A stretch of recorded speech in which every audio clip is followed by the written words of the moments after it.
அப்பா electric vehicle இண்டஸ்ட்ரியில ஒரு பெரிய புரட்சியே பண்ண போறாரு. அவரு பொண்ணுன்னு சொல்றதுக்கு எனக்கு அவ்வளவு பெருமையா இருக்கு. சரிம்மா, இப்ப அடுத்தது என்ன பண்ண போறீங்க? சத்யா, நீ சொல்லு. ஓனர், இது என்ன டெக்னாலஜின்னு சரியா தெரியல. ஆனா இதை நம்ம கண்டி ஓப்பன் மார்க்கெட் கொண்டு வந்தோன்னு வைங்களா, அது என் கம்பெனி பேட்டரி, அதனால தான் இது நல்லா மைலேஜ் தருதுன்னு அதை வச்சு விளையாட்டு காட்டுவானுங்க ஓனர். அதனால இதை ப்ராப்பராக பிளான் பண்ணி தான் நம்ம மார்க்கெட்டுக்கு கொண்டு வரணும். அப்படி கொண்டு வந்தோம்னா லைஃப் லாங் நமக்கு இந்த டெக்னாலஜி சம்பாதிச்சு கொடுக்கும். ஒர்த்து ஓனர் இது. எனக்கு தெரிஞ்ச அதான் சிவராமன் சாரோட ஆசையாகவும் இருக்கும். என்ன பெருசு, சீக்கிரமா இது கட்டு என்ன பண்ணணுன்ட்டு பிளான் பண்ணலாமே.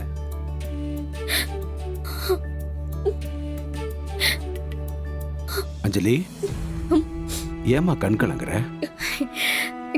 இல்ல அங்கிள், எங்க அப்பாக்கு ஆக்சிடென்ட் ஆனதுக்கு அப்புறம் எந்த நிமிஷம் வரைக்கும் நான் அவரை பார்க்கல. அவருக்கு எங்க இருக்காரு, எப்படி இருக்காருன்னு, எவ்வளவு ஸ்ட்ரகிள் பண்ணாருன்னு கூட தெரியல. ஆனா எங்கேயோ ஒரு இடத்துல மறைஞ்சுக்கிட்டு என் வாழ்க்கை நல்லா இருக்கணும்னு யோசிக்கிறாரு பாத்தீங்களா? அப்படி ஒரு அப்பாவுக்கு பொண்ணா பிறந்ததுக்கு நான் கொடுத்து வச்சிருக்கணும் அங்கிள். ஒரு தகப்பனுடைய சந்தோஷம் உனக்கு தெரியுமாமா? தான் பசங்க சந்தோஷமா வாழறது மட்டும்தான். அதுக்காக பெத்த தகப்பன் எதை வேணாலும் தியாகம் பண்ணுவாமா. நீ சந்தோஷமா இருக்கல, அது போதுமா அவனுக்கு. இங்க பாருமா, நீ நல்லா உழைச்சு மென்மேலும் முன்னேறி அந்த மகேஷுக்கு ஈக்குவலா ஒரு சாம்ராஜ்யத்தை உருவாக்கணும். அதுதாமா அவனுடைய ஆசை. கண்டிப்பா அங்கிள். இந்த காலத்துல பொம்பளை பிள்ளைங்க இவ்வளவு வளர்ந்ததுக்கு அப்புறமும் இன்னும் பொண்ணுங்களால என்ன பண்ண முடியும்னு பேசிக்கிட்டு இருக்காங்க. அவங்க எல்லாருக்கும் உன்னுடைய வளர்ச்சி ஒரு பாடமா இருக்கணும்.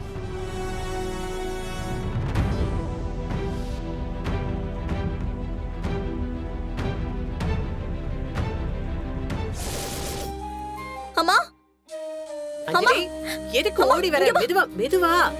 என்ன நீ? அப்போ ஒரு ஸ்கெட்ச்ல என்ன இருக்கு நான் கண்டுபிடிச்சிட்டேம்மா. அப்படியா? அஞ்சலி, வா துளசி. அக்கா, எப்படி இருக்க? நான் நல்லா இருக்கேன்க்கா. நீ? நல்லா இருக்கேன். எப்படி இருக்கீங்கம்மா? எப்படி இருக்கீங்க அண்ணி? நல்லா இருக்கேம்மா. நல்லா இருக்கேங்க. ஏதோ இன்ஜின் பத்தி பேசிட்டு இருந்தீங்க. இல்லக்கா, அப்பா ஒரு ஸ்கெட்ச் ரெடி பண்ணி கொடுத்தாருல, அத பத்தி தான் பேசிக்கிட்டு இருந்தோம். அப்படியா? அத பத்தி ஏதாவது தெரிஞ்சதா? ஆமாக்கா, அது பெரிய ஒரு கண்டுபிடிப்புக்கா. அப்பாவை நினைச்சா அவ்வளவு பெருமையா இருக்கு. இந்த இன்ஜின் மட்டும் மார்க்கெட்டுக்கு வந்துச்சுன்னா ஒரு பெரிய சேஞ்சே நடக்க போகுதுக்கா. இப்போ கார் எல்லாம் எவ்வளவு மைலேஜ் கொடுக்குது? எனக்கு என்ன தெரியும், ஐ திங்க் ஒரு 200-300 இருக்கும் போல. அக்கா, இந்த என்ஜின் மட்டும் நம்ம மார்க்கெட்டுக்கு வந்துச்சுன்னா 500க்கு மேல கொடுக்கும்க்கா. வாவ், சூப்பர்ல. இன்னும் அதிகமா கொடுக்கிறதுக்கு கூட வாய்ப்பு இருக்கு.